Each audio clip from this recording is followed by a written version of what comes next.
Hello and welcome to another episode of Wednesdays with WV. On this episode, I'm going to have a guest who's taken the world by storm, and she's considered as one of the best captains this game has ever seen. She's been a part of multiple World Cup victories, and that too as a captain.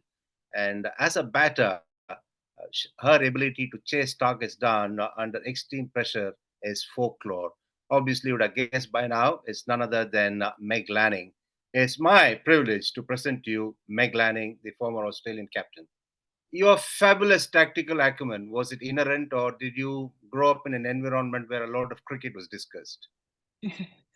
Uh, I think I've learnt a lot along the way. I think generally my philosophy is uh, sort of a captain out on the field has been to just go with gut instinct a lot of the time. There's certainly a lot of planning that goes into it, but one thing I sort of did work out pretty quick is that you can have all these different plans and think things are going to happen, and it very rarely actually pans out that way. So you need to be able to think on your feet and adjust to the conditions and the game situation in front of you. And I guess that's sort of been one of my strengths over the years is being able to read the game and try and adapt on the run, which I think is really important, particularly in the shorter formats. You don't have a lot of time to think. I was going to get to that later, but captaincy at a young age did not seem to have been a burden on you as a batter because you broke one record after another.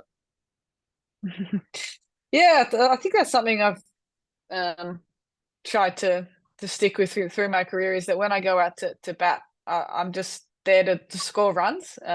Sort of the captaincy is not necessarily part of that sort of situation. My job as someone in the top three is to contribute to the team and to help win the game. So I've sort of been able to separate that relatively well throughout my career and not let that sort of come into my mindset and thinking too much, which has seemed to work pretty well. No sooner than you took over as captain, you won the World Cup for Australia. How was that? Yeah, that was I think that was 2014 in Bangladesh, the T20 World Cup. Again, I didn't really know a lot about what I was doing. I think I had a really good support network around me to help me sort of get through that. There's some really good senior players as well who played a bit of cricket, and the team was sort of relatively settled too. So that helped me out a bit. Yeah, and I guess the biggest learnings for me were the on-field stuff sort of I found came a little bit more naturally to me, I guess. As I said, I was able to just go with the flow a little bit and use my gut instinct a bit, but it was sort of all the other off-field requirements and commitments and that sort of thing, which I probably didn't realize until I was in the job, and even just trying to keep the team ready to go, make sure the environment's fun and enjoyable and somewhere where people want to be, and sort of building those relationships. That was probably the part where even throughout my career and even now is something that I keep learning about and probably is the thing I put most of my time into. There is a view that you were highly imposing, even domineering at the start of your captaincy career. Any merit to this view? Probably, yeah. I think I've definitely changed a little bit over the time, both as a leader and as a person. I guess become a little bit more relaxed and really understanding of who I am, and that's as a cricketer and person as well, and I guess just sort of realizing that everybody's different. People see things differently. They prepare differently. They require different things to be able to feel comfortable, and that was probably something I wasn't very good at the start.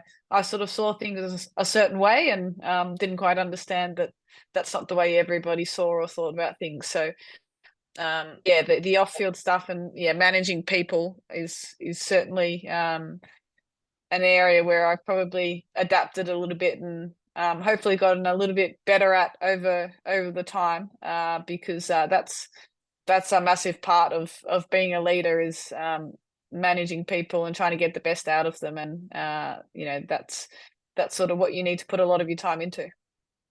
I'll soon pick up the updated view of what it is now about you.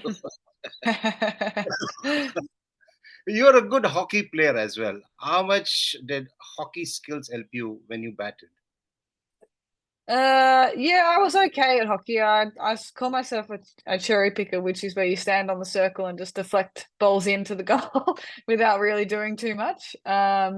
It was sort of the sport I played in winter just to sort of keep me fit for cricket, run around a little bit. So yeah, I think the hand-eye coordination probably has been pretty helpful. But yeah, apart from that, I'm not sure how much it's helped me apart from sort of keeping me fit when I needed to. Chasing and landing were almost like Tweedledum, Tweedledee. Let us in on the secret of your success in that respect. What was that, sorry? Chasing and Chasing. landing, they were like Tweedledee, Tweedledum, went hand in hand. Yeah, it's an interesting one because it's not really something I think too much about, like whether we're chasing or setting. I don't go in with any different mindset. It so happens that my record I think is slightly better chasing, and some of my best innings have come when we're chasing. But I think yeah, it's not necessarily anything different for me. I just go out there and try and sort of set the platform and put some pressure on the bowlers. That's the main thing, and then I know that if I'm playing my natural game, that naturally the scoreboard will be ticking over, and we'll sort of be in the game from there. So yeah, it's an interesting one. I think I'm not sure why I did so well in chases because it sort of didn't occur to me too much until people sort of started speaking about it. Was there any specific way you prepared yourself to absorb the pressure? Um, I think it was just sort of getting in the contest and competing. I'm naturally a very competitive person, and I found when I sort of did that, then I was able to get myself into a good mindset to play well. I think over time I understood what my strengths were and what sort of things I needed to manage, I guess, going into a batting innings. And I felt like I had a really good, clear plan going in, and that allowed me to just sort of react and play to the ball each time. So yeah, there was nothing overly complicated about it. Yeah, I just tried to back in my strengths and try and put the bowlers under a little bit of pressure by doing that. And yeah, especially in one day cricket, once you get set, that the opposition stops trying to get you out. Really, they're just sort of in defensive mode. So if you can manage those first sort of 15, 20 balls and get off to a reasonable start, you're sort of able to just keep batting without too much pressure from the field or the bowlers. Harmanpreet Kaur's blitzkrieg in 2017 World Cup gave you girls a bit of a jolt, didn't it? Yes, that's to put it lightly, I think. That was one of the most incredible innings I've seen. We didn't really have any answers to it. And yeah, it was a bit of a sort of shock to the system, I guess. It probably exposed a few flaws and a few areas where we probably weren't performing at our best, or areas that we needed to improve, and it highlighted it on the biggest stage. So um, while it wasn't ideal to sort of go through that, I think our record sort of post that um, was was excellent, and I think the learnings from that sort of day had a massive impact on how successful we were for the sort of 4 or 5 years after that. Your working relationship with Matthew Mott is part of folklore. Did that chemistry develop over a period of time or was it spontaneous? I think naturally at the start we understood pretty early that we thought about the game pretty similarly. He was a really good people manager as well, which I think was something we needed at the time within the Australian squad. I think sort of moving into that more full time contract sort of area. He'd obviously been in the men's system a lot and sort of knew what was involved in that, and how um, sort of the athletes sort of think in that sort of space. So I think we had some very similar views on how we wanted the team to operate right from the start, which was good. And then obviously it developed over time as well. Once you start to spend a bit of time with with someone and they're around the group a lot and you understand how they work, then that helps build the relationship. And we worked really well together. I think add Rachel Haynes into that mix was sort of the extra ingredient, which sort of made us work even better, because she was really good at challenging us and asking questions when we needed it. And then once we made a decision, we were all on the same page and moving forward. So we all seem to work really well together as a team. The hiatus from the game in 2022, was that actually the beginning of the end? Well, I guess looking back on it, it probably was. I probably didn't know it at the time. Yeah, I mean, I guess after that one day World Cup that we won over in New Zealand, that was sort of the end of a bit of a cycle, I guess. It was a really big build up to that over a period of time. And once we sort of achieved that, for me personally, it's sort of, things sort of shifted a little bit in terms of my mindset, and I probably struggled with motivation a little bit, and sort of what I wanted to achieve. And then, I've said this previously, but when I don't sort of have the full commitment or motivation to do something, I'm sort of half in, half out, and that's not what I want to be. So it took me a while to work it out, I think, why that was happening and why I was sort of feeling the way I was. And I tried to sort of keep going and keep playing. And there were certain elements that I still obviously love about playing the game. I still love playing the game, but touring's hard. And it's, there's more and more days away now, and there's a lot more to it than just the sort of the 3 hours out on the park every few days. So I guess I've sort of came to that decision with the international cricket over a period of time. Sort of very content with that call now. And it's a nice little balance for me, being able to play a bit of cricket still, but not sort of have that full burden of touring and everything that comes with it. But watching you bat in the WPL, it gives me an impression there's at least 3,000 runs left in your kit bag. International runs. Maybe. I'm not sure. I just didn't have the commitment levels, I guess, to what was required to be part of that Australian team, and that wouldn't have been fair on the team or sort of me to put myself in that position if I wasn't 100% committed. So I think, as I said, I'm content with my decision and where that sits, and I'm lucky I still get to play the game I love a little bit, in a bit of a different setup and different phase. I've got more time to be able to do other things and not be away so much and sort of in the grind of touring. Yeah, I was getting to that. Leading Delhi Capitals is providing you the right dose of cricket, enjoyment, and also do other things in life as well, isn't it? Yeah, absolutely. Delhi's a great team to be a part of. They really welcoming. It's really a family, and even the players, the support staff, everyone who's involved make it a lot of fun, and that's what cricket should be about. And probably, to be fair, I probably lost that real enjoyment factor for a little bit. And just playing in a tournament like this certainly brings it back, and you realize why you play. So I was always looking forward to coming back to play with Delhi this season. The WPL is a great tournament. It's creating a really great platform for not just the established players around the world, but some younger players as well, which is great. So I've thoroughly enjoyed it so far, and looking forward to the next sort of week or so, and hopefully we can keep playing well and see where we end up. I've always been fascinated by the confidence you have in Jess Jonathan, and that's continuing in the Delhi Capital setup as well, isn't it? It is, yeah. We've played a lot of cricket together, and she has always been someone who I know what I'm going to get.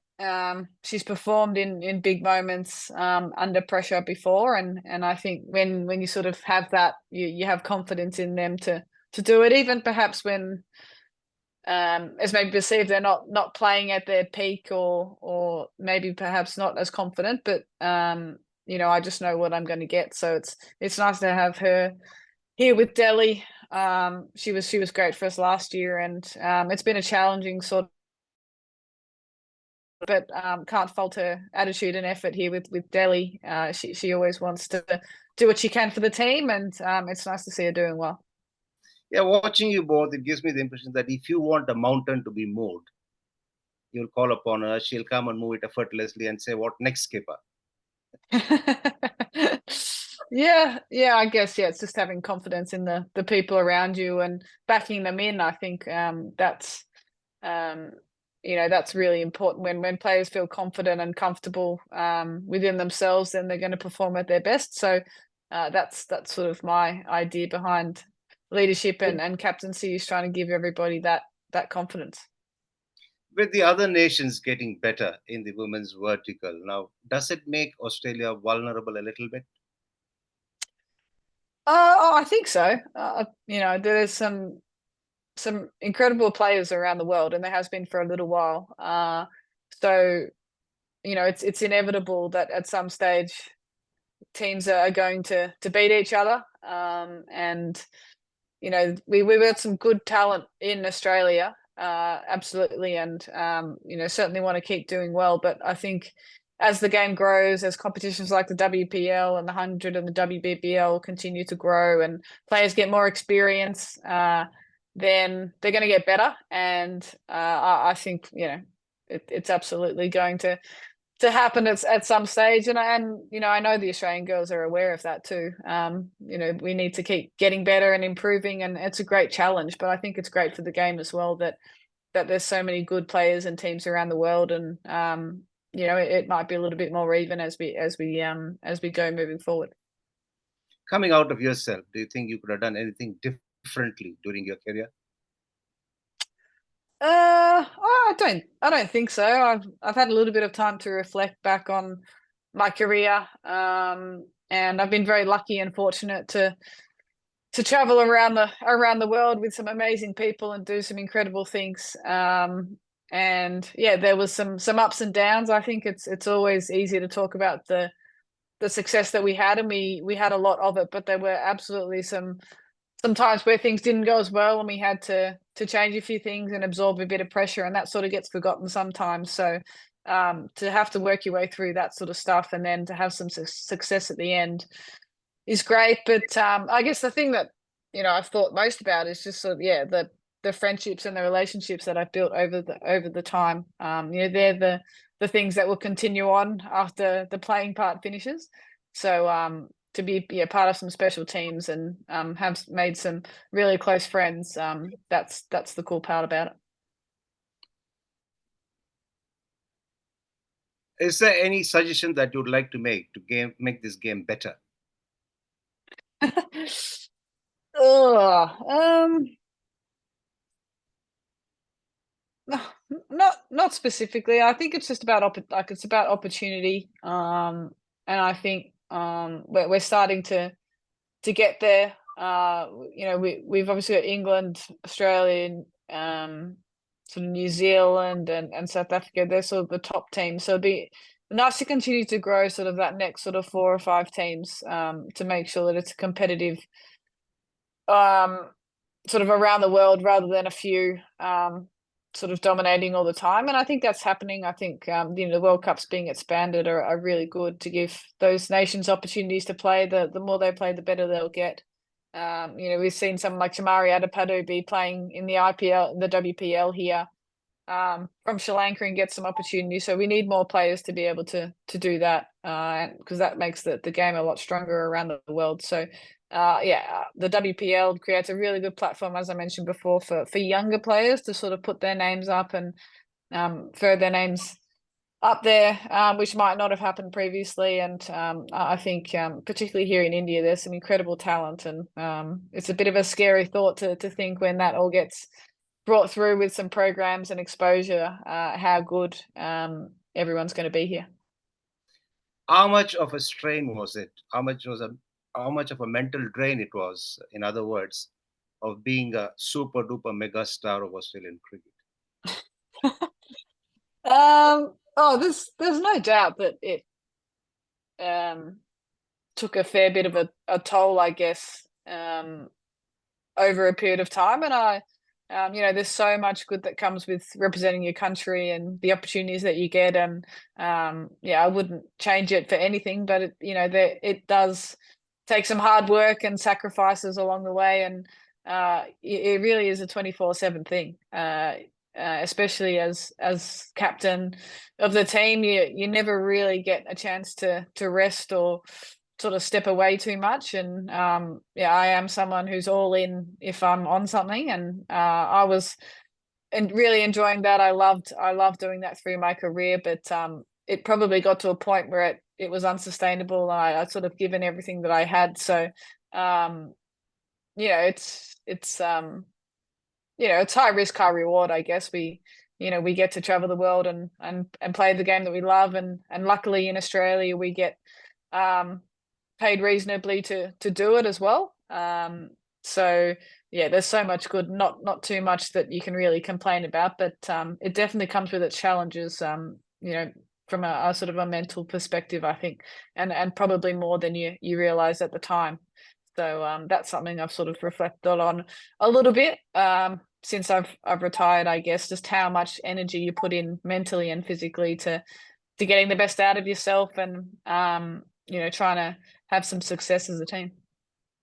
Whenever people saw Meg Lanning, she was a picture of confidence, be it in person or on the television screen. But did you at any stage go through some self-doubts at all? Oh, absolutely. Yeah.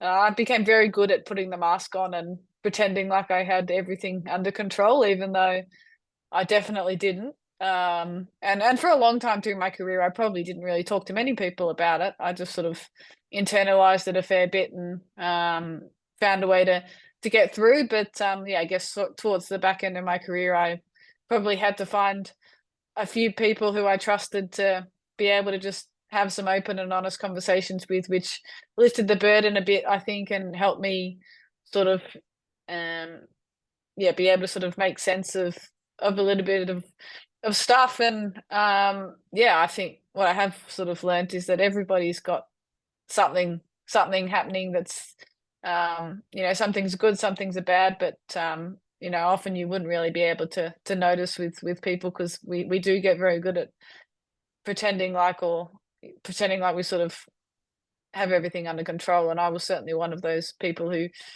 did that. Whether that was a good thing or a bad thing, I'm not sure. Will Meg Lanning be ever tempted to wear the baggy green again?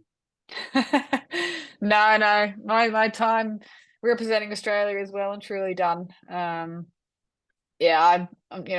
very lucky in a way to be able to go out on my terms. And when I still felt like I was performing quite well and probably did have some more runs in me, but I just don't have that real drive and desire to put everything into it that I need to. So as I said, I'm very content with my call to finish up at international level.